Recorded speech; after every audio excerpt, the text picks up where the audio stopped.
You're listening to Big World Network.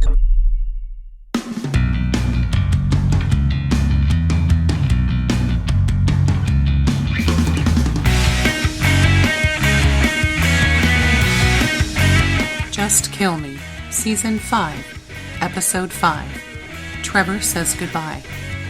Written and read by Wendy Herman. Ainsley went to work the next day just like she had for the past 10 years, not talking or even making eye contact with anyone, briskly walking straight to the brain room. But today she had a companion, her new beau, Leon. And today she had a mission. Today would be different from any other day since Ainsley had first signed her young life away to work for the FBI. Just over an hour after she sat down at her computer, Leon sitting next to her, all the computer screens flickered, just for a second, and not just the computers in the brain room, but the whole building. And not just their building, but every computer in the world tied in any way to the FBI database computer. Experts would later say it was a freak power glitch. No information was lost, according to all reports. What no one would ever realize was that all information on the RVW project had been summarily deleted in that millisecond that the system was down. Ainsley smiled. Leon gently placed his hand on her shoulder and beamed at her. Mission accomplished. Ainsley then logged into her email and drafted a short letter of resignation, sending it to Pixley when she finished. He was expecting it. Then Leon and Ainsley left the building. Lars contacted his man on Dunwaddle's staff, who told him the senator was scheduled for a lengthy doctor's appointment the next day, and had cleared his calendar after that, indefinitely. He also mentioned that there may or may not have been a small fire in the office that may or may not have destroyed any and all paper evidence that anyone named Freya or Ty were ever part of anything called Rip Van Winkle. Lars then convinced the young man to copy all of Dunwaddle's backdoor financial dealings to a portable flash drive and mail it directly to the director of the FBI in D.C. My dad returned to Garrity and, with the help of Lars and Director Pixley, destroyed everything he had stored before the explosion. Writing the newspapers had been cathartic, but his memories were nothing more than that.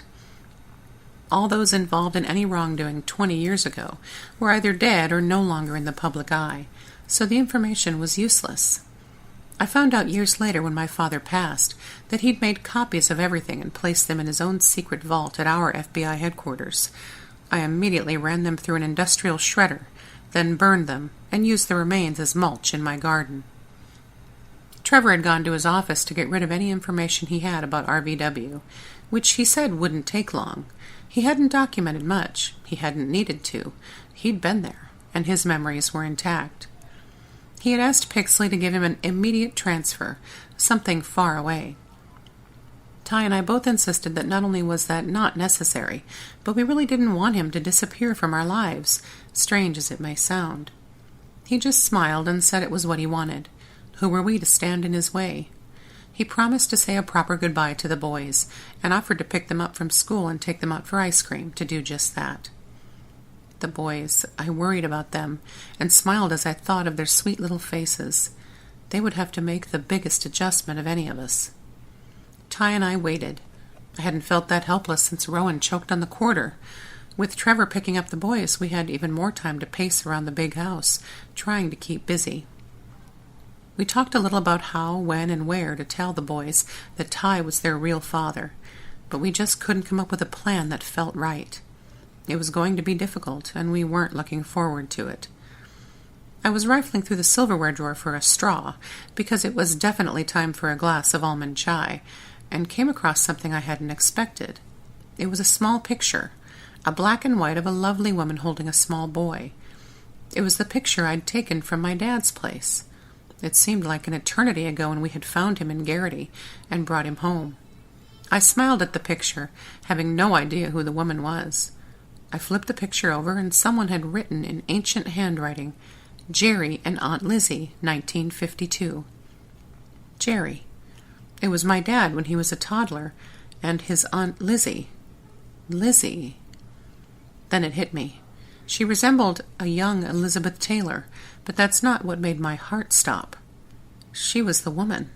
Much younger in the picture, but definitely the same woman I'd met in the restaurant bathroom that fateful night when I'd realized I wanted to be an FBI agent. But it couldn't be. She must have passed away years ago. My mom had never mentioned an Aunt Lizzie, and I hadn't seen my father in so long. I put the picture back in the drawer, needing to push it to the back of my mind for the time being. I made a mental note to ask my father about it later. Leon and Ainsley stopped by just after lunch to check in. Having Ainsley in our corner was definitely a plus, and I gave her a gentle but heartfelt hug before they left. She hesitated and then hugged me back just a little. I asked them both to please keep in touch. They were leaving town and didn't even know themselves where they would go yet. I was a little envious. They could go wherever they wanted, anywhere in the world. They left, and the house was eerily quiet again. Ty and I sat at the atrium table with our respective beverages, almond chai for me and a nice cold Guinness for him. I sighed and took a sip of my milky heaven, suddenly noticing he was staring at me. Those gray eyes. Thank you, God, for giving my man the most amazing eyes. I smiled, and he reached across the table and took my hand. I felt a tingle, and I knew that even 50 years from now, his touch would have the same effect. If it was just me and Ty, I would want to go to Rome. We would live in a tiny apartment like they show on House Hunters International, and walk everywhere, holding hands while we practiced our Italian together. But it wasn't just the two of us. I was shocked into remembering as my 3 all-boy boys tumbled through the kitchen door in the middle of my selfish daydream. They all 3 carried what was left of their ice cream of choice, and Rowan's face and shirt were covered with the sticky dairy product. Trevor never washed them up properly. I stood to scold him when I realized he hadn't come through the door yet. In fact, he wasn't anywhere in sight. "Where's your father?" I asked Levi, using the term out of habit. "He dropped us off. He said he had to go to work," Blaze replied. Before I could question Trevor's odd behavior, Rowan noticed Ty and ran to him, hugging his legs tightly. Ty looked up at me confused, and I shrugged. We both smiled. "Daddy, Daddy, Daddy!" Rowan said. My eyes went wide, and I snapped my head in Levi's direction. He walked over to me and patted my shoulder. "It's okay, Mom. Uncle Trevor had a good talk with the kids. They get it." I looked at Blaze, who was looking at me expectantly. "Are you okay, honey?" I asked him. He took a second to think about it before responding. "Yeah, it's kinda cool. If Dad can't be our dad, then my second choice would be Uncle Rip, so..." I glanced up at Ty. "Second choice?" I repeated, gauging his reaction. "I'll take it," he said, grinning from ear to ear, still with Rowan attached to his legs. He was right. It was a start. Just then, Rowan showed his chocolate-covered face and said, "Isn't it great, Mommy? We have a daddy who's our uncle and an uncle who's our daddy." "Great," I replied, prying him from Ty's legs and hoisting him up in my arms. "It's awesome!" "I just don't know what to tell my friends," Blaze commented, looking worried. Ty stepped to him and put a strong arm around him. "You don't have to tell them anything if you don't want to. It's up to you, dude." Blaze gave Ty a sideways glance. Is it okay if I don't call you Dad right away?" "You just keep calling me Uncle Rip, okay?" Blaze nodded and smiled. Levi approached Ty and held out his hand.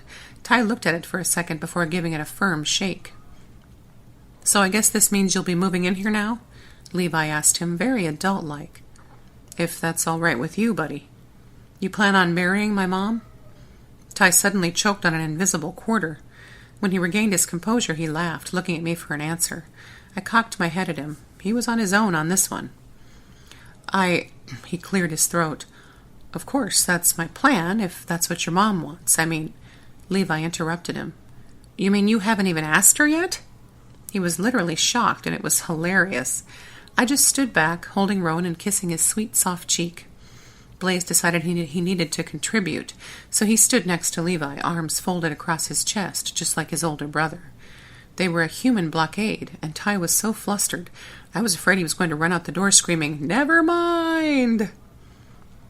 He gave me a look like he was a deer and I'd just hit him with my van, and I smiled. I knew he wasn't going anywhere.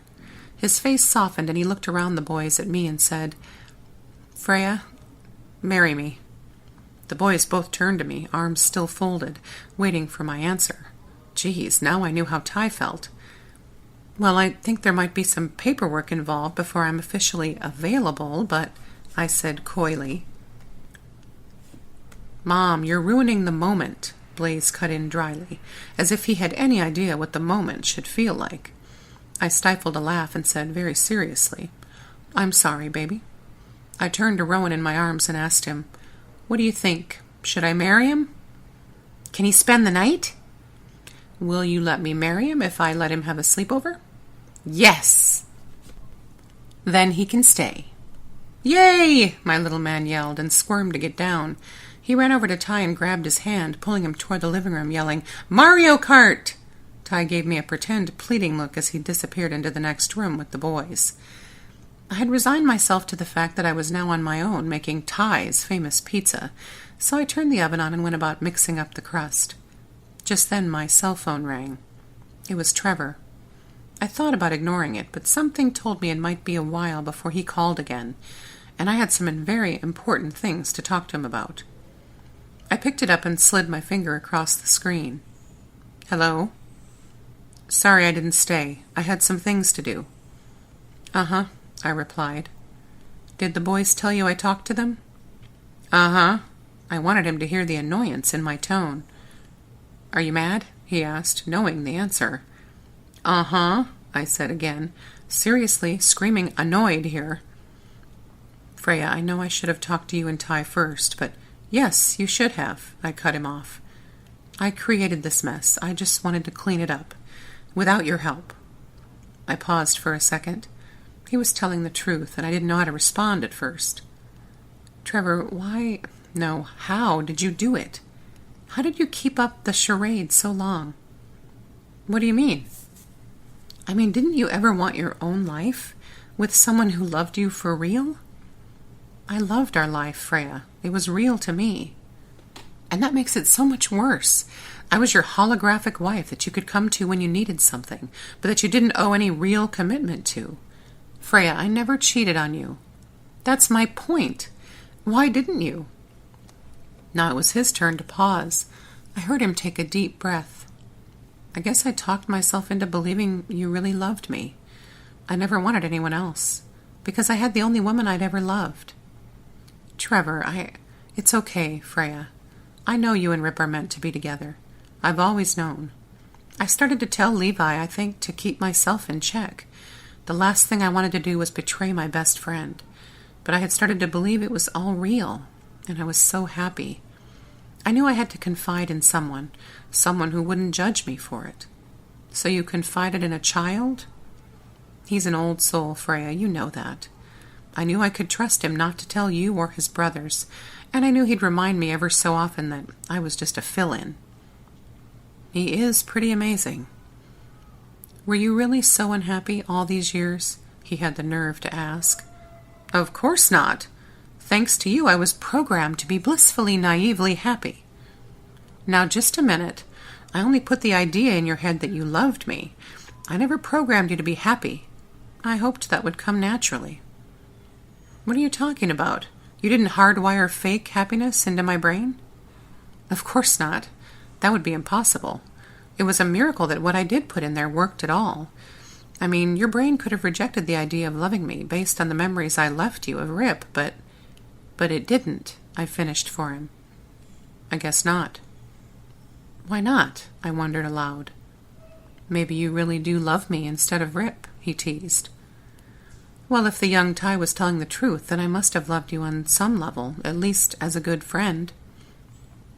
His silence told me he was hoping for a different answer, so I changed the subject. "Ainsley told us the implants are probably gone, dissolved into our brains." "Yeah," he replied sadly. "I think it's a good thing." "You do?" "I figure it's been a part of me longer than it wasn't, so why not embrace it?" "I like that," he said softly. "The boys are taking all this very well." I changed the subject again. "No thanks to me. You were a good dad when you were around." "I'm going to miss our life." "No, you won't," I said. "I will, And you. Maybe someday I can forgive you two boneheads for all this. I don't expect you to. I appreciate that. It takes some of the pressure off, I said sarcastically. You deserved better, he said. Then you? I know, I said, only half teasing.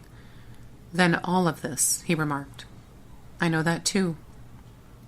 Can I keep in touch with the boys? I'd have you castrated if you didn't, I said matter-of-factly. Too late, he said lightly. You'd better, for their sakes, and don't forget about Ty. He's better off without me, he admitted, and I silently agreed. Well, the boys, don't forget their birthdays and Christmas, and I started. I won't, I promise. Oh, don't do that. It just gets you into trouble. Goodbye, Freya. Oh, and Trevor? Yeah? I know that was no recording that activated me. Silence.